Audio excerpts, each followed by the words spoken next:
Is Jan Mohammed. Today my topic is scapula. What is scapula? Scapula is a triangular shaped bone. It is a type of flat bones. In the Latin word scapula meaning shoulder blade, there are three borders of scapula, three angles of scapula and two surfaces of scapula. First of all, we will discuss about the borders of scapula. The first border is superior border. Superior border having a suprasternal loge that converts into a foramen with the help of a transverse ligament. Here is a mnemonic we called that army above navy. It means that A for artery and N for nerve.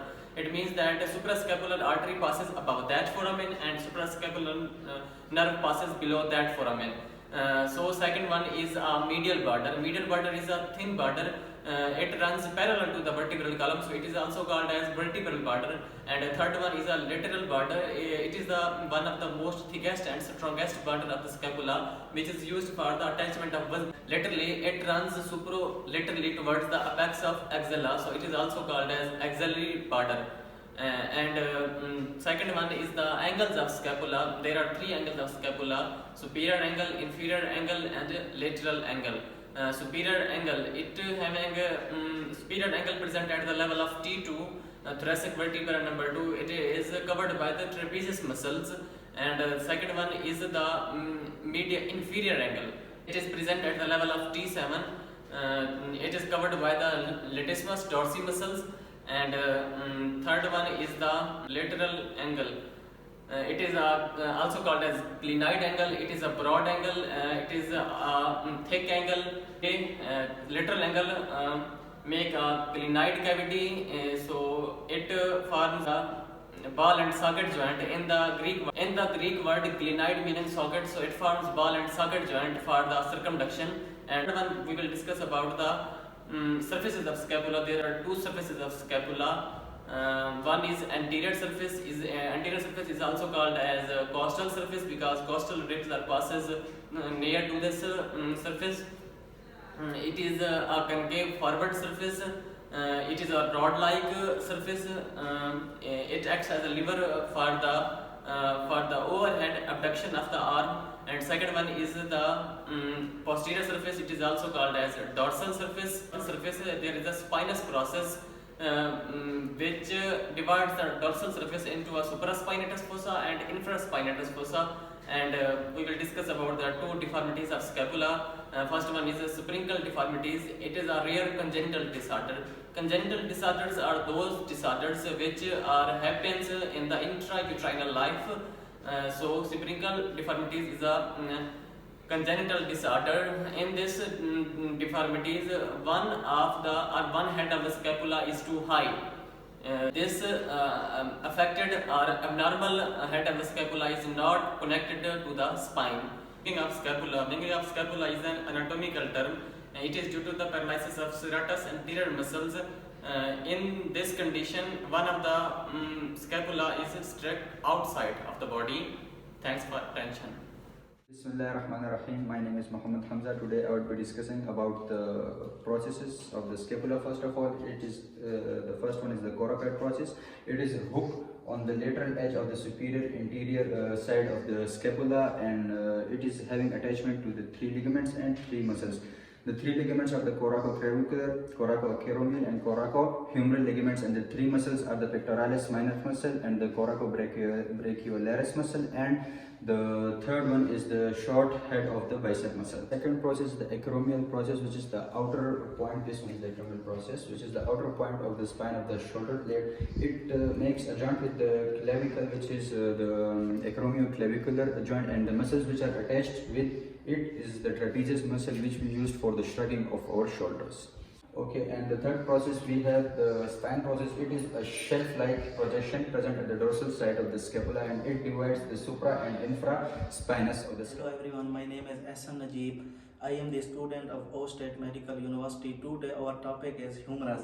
It is our humerus. Humerus is the arm. Humerus is located in arm. It is the strongest and longest bone of the arm. The function of humerus is for the attachment to 13 muscles, which contributes to the movement of hand and elbow. In humerus, ossification starts from 8th week of intrauterine life.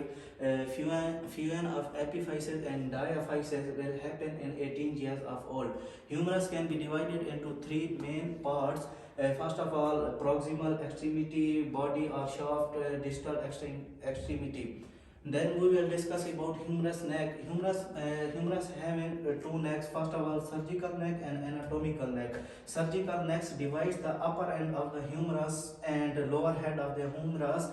Surgical neck is most vulnerable neck, and anatomical neck separates the head of humerus from the upper part of the humerus.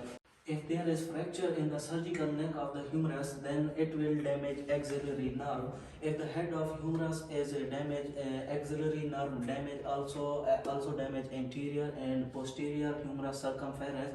If shaft of the bone is damaged, then radial nerve will also be damaged. Supracondylar nerve will damage, then medial nerve will also damage. Lower level damage, then ulnar nerve will also. Wolfman ischemic contracture, it is a permanent shortening of forearm muscles, usually resulting from injury that gives rise in claw-like deformities of hand, finger, wrist. It is common in children, and a similar condition can occur in foot. Thank you.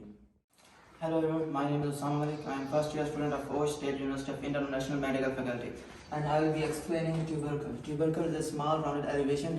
It also refers to a tube attached to a bone, mucous membrane or skin. This term is less commonly used to skin irritation resulting due to the tuberculosis. Now we're talking about types. There are two types: greater tubercle and lesser tubercle. Greater tubercle, there is attachment of three muscles: supraspinatus muscle, infraspinatus muscle, and teres minor muscle. And so supraspinatus muscle is relatively a small muscle. Supraspinatus muscle is relatively a small muscle at the upper back that runs from the supraspinous fossa, superior portion of the scapula to the greater tubercle of the humerus. It abducts arm at the shoulder. It gets innervation from the suprascapular nerve. And infraspinatus muscle, it is a thick triangular muscle located at the top back of your shoulder.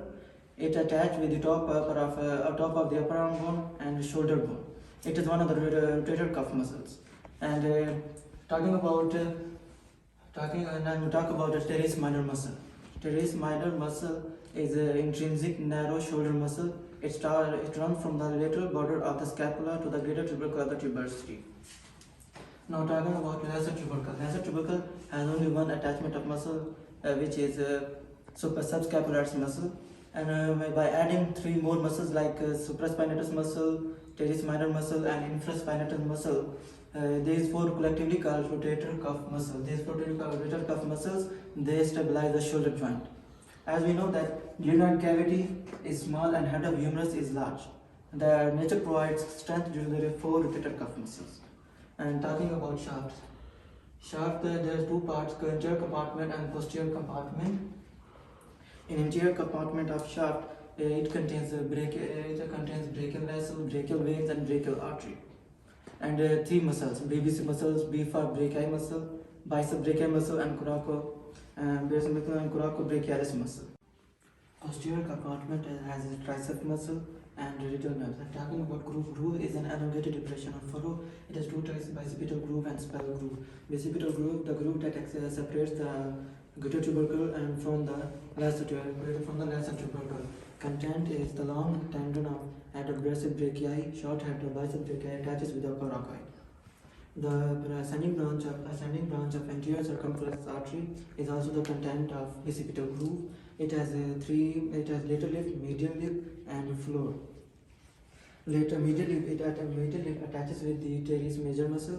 Lateral lip attaches with the pectoralis major muscle, and floor attaches with the latissimus dorsi muscle. Talking about spiral groove, in the posterior side of the body we have a spiral groove, arterial groove. having the content the radial artery. Profunda brachial vessel and radial nerves are also present in the spiral group. Now epicondyle. Epicondyle is a special feature in the long bones that serves as a point of attachment for tendons and ligaments. It has a medial epicondyle and lateral epicondyle. In medial epicondyle, it has for the two parts, posterior part and an anterior part. Posterior part is associated with the posterior part is associated with the ulnar nerve, and anterior part of the medial epicondyle is associated with the 5 flexor muscles. Now the lateral epicondyle is the region of 4 extensor muscles. Thank you. Hello everyone, my name is Mohammad Razak. I'm from OS State Medical University. Today my topic is angle of humerus. Angle of humerus. Angle formed between the proximal and distal articular axis of humerus. Creating they are different between male and female. In female they are 13 to 14 degree and male they are 7 to 8 degree. The average almost 15 degree. This is also called carrying angle of elbow joint. The female who is pregnant, if she doing something, the baby present in her body will be protected. They have two things. The one is pronation, the other is extension. If you pronate our elbow, the carrying angle is 0. If you extend our elbow, the carrying angle will be lost. It is the anterior circumflex humeral artery gave us ascending branch, and the flexus gave us anterossus branch called arcuate artery. Thank you. Assalamu alaikum, my name is Salahuddin. Today I will be talking about the clavicle bone.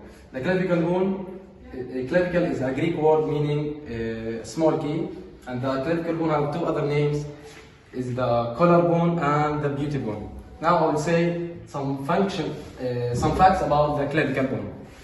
It is the only long bone that laying horizontally, and it is the only long bone that have two primary center of ossification, one in the medial end and one in the lateral end.